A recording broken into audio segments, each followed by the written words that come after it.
अच्छा, आपने कहा कि आईटी ले रहे हैं आप, उसकी वजह क्योंकि यहाँ पर कैंप्स डिवाइडेड है।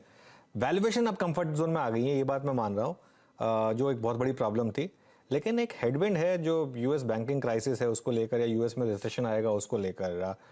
इस पर आपका क्या व्यू है? क्या आप थोड़े अर्ली नहीं है इस ट्रेड में, या फिर आप कंफर्टेबल हैं इसमें? सो अनुज सर, एक्चुअली जो मैं आपको बता रहा हूँ पिछले एक डेढ़ महीने की बात है। और डेफिनेटली पिछले एक डेढ़ महीने में सेंटिमेंट और खराब हुआ है। तो तीन स्टॉक्स ऐसे हैं जो लोअर लेवल्स पे परसेंटेज वेटेज या बेसिस पॉइंट्स वेटेज जो है डेफिनेटली पोर्टफोलियोज में इंक्रीज हुआ है। दो तीन चीजें मैं आपको बताऊंगा इसको लेकर के। आई थिंक एक चीज ये है कि आमतौर पे जब भी यूएस का ये इस तरीके का सेंटिमेंटल इम्पैक्ट आता है, तो फर्स्ट थिंग ये है कि लंबे अरसे तक ये अंडर परफॉर्मेंस ज्यादा, अगर आप देखें सेंटिमेंट को लेकर है और फंडामेंटल्स को लेकर के इतना ज्यादा इम्पैक्ट नहीं है। दूसरी बात, 2007 के कंपैरिजन में आज अगर आप देखेंगे तो आईटी का रेलेवेंस, आईटी का प्रोमिनेंस, किस तरीके का बिजनेस हो रहा है।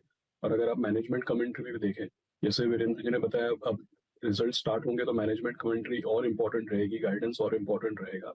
लेकिन अगर आप रिसेंट टाइम्स का भी देखें, अब मतलब दो चार साल पहले की नहीं, 2 महीने 3 महीने 6 महीने पहले की अगर आप बात देखें, तो जिस तरीके का नेचर ऑफ वर्क जो मिड कैप आईटी आज कर रहा है वर्सेस जो कई साल पहले था, और नेचर ऑफ एंगेजमेंट जो है कंपनीज के साथ, वो काफी चेंज हो गया है। लास्ट थिंग मैं ये कहूंगा कि आज जो आईटी का काम है वो प्योरली बिजनेस या स्ट्रैटेजी रिलेटेड है। अभी 10-15 साल पहले आप देखें तो आईटी का यूजेज जो था वो पूरा का पूरा एफिशिएंसी, कॉस्ट कटिंग, प्रोडक्टिविटी इसको लेकर था। लेकिन आज अगर आप देखें तो IT is the main business. Digital is the business, it's not just that कि बिजनेस इज डिजिटल। सो मुझे ऐसा लग रहा है कि और जैसा मैंने पहले बताया कि जब भी सेंटिमेंट खराब होता है यूएस इकोनॉमी को लेकर के, तो सेंटिमेंट की वजह से दाम गिरते हैं, बट बिजनेस इम्पैक्ट उतना नहीं दिखता है जितना सेंटिमेंट में लोग डिफेंसिव हो जाते अच्छा आशीष जी, अभी क्योंकि आईटी का जिक्र हुआ और रेट्स का जिक्र हुआ, तो एक जो चेन इम्पैक्ट होता है जो हमने 2021 में देखा, आई मीन नए घर की चाह अपने छोटे घर को बड़ा करना, अब वो बिल्कुल उल्टा हो चुका है। आई मीन उस वक्त अब क्योंकि आईटी में सैलरी कट्स और थोड़े से अगर आप देखें, आई थिंक जो ये रेट्स का बढ़ना, दो चीज़ अगर आप देखें शायद थोड़ा सा इस पूरे स्पेस के लिए, रियल स्टेट्स के लिए थोड़ा पेनफुल है। Look at Godrej properties, just for instance of Godrej properties, 1/3 हो गया स्टॉक, वहां से आधा हो गया। डीएलएफ में पेन है, और इसका एक चेन रिएक्शन हमको विजिबल है रियल स्टेट एंसिलरी स्पेस में भी। For instance Polycab, Astral, Century Ply, जिन जिन थीम्स पे आप पैसा बना चुके हैं, क्या उनको आप कैश में कन्वर्ट करना चाहिए, specially real estate and real estate ancillary? हैं। डेफिनेटली, जैसा मैंने पहले भी बताया, पिछले एक डेढ़ साल में पोर्टफोलियोज में रोटेशन हुआ है। और जो अभी हमने आईटी की चर्चा की, वो पिछले एक दो महीने का शायद उसको आप बोल सकते हैं कि एक तरीके से काउंटर सिक्लिकल या कॉन्ट्रा बिहेवियर था। लेकिन पिछले एक डेढ़ साल में कुल मिलाकर अगर मैं बोलूँ तो 30 to 35% पोर्टफोलियो में रोटेशन हुआ है। सो डेफिनेटली अगर आप देखें तो कहाँ पे पैसा बन रहा था और आगे जाके कहाँ पे बन सकता है, उसमें एक तरीके से रोटेशन की गुंजाइश है।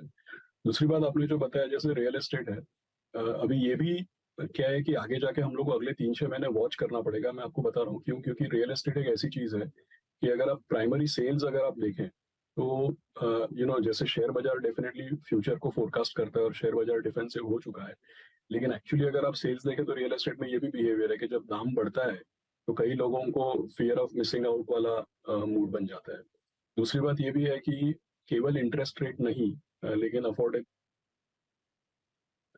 और कॉन्फिडेंस, खुद के अर्निंग्स पे कॉन्फिडेंस, इकोनॉमी पे कॉन्फिडेंस, काफी चीजों को लेकर के लोग अल्टीमेटली रियल एस्टेट में जाते हैं। और 2010 टू 2020 का दशक ऐसा था जहां पे real estate became a bad word. लेकिन पिछले 2 साल में कोविड के बाद रियल एस्टेट के प्राइसेस में इतना अप्रिसिएशन है कि लोगों को ऐसा लग रहा है कि कहीं हमारे से गलती तो नहीं हो रही, कहीं हम मिस नहीं कर जाएं इसको।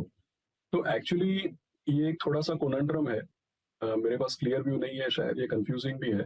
और इंटरेस्ट रेट्स भी अगर आप देखें तो आरबीआई या इंटर बैंक लेवल अगर आप देखें तो लोग ऐसा मानते हैं कि अगले 3-6 महीने में पीक आउट हो जाएगा।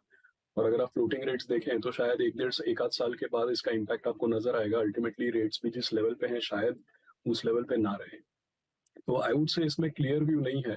मार्केट डेफिनेटली अंदेशा दे रहा है कि एक तरीके से स्लो डाउन आएगा।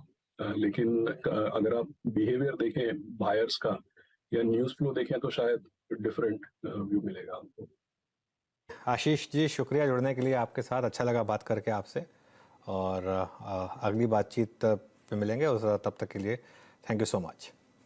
Thank you. चलिए, ये बात होगी मार्केट फंडामेंटल्स की। अब बात कर लेते हैं मार्केट टेक्निकल्स की। केडियानॉमिक्स के फाउंडर सुशील केडिया जुड़ गए हैं हमारे साथ। काफ़ी बिग एंड बोल्ड कॉल्स वो देते हैं। Sushil ji, good morning. पहले मॉर्निंग। इंडेक्स से स्टार्ट करेंगे। क्या व्यू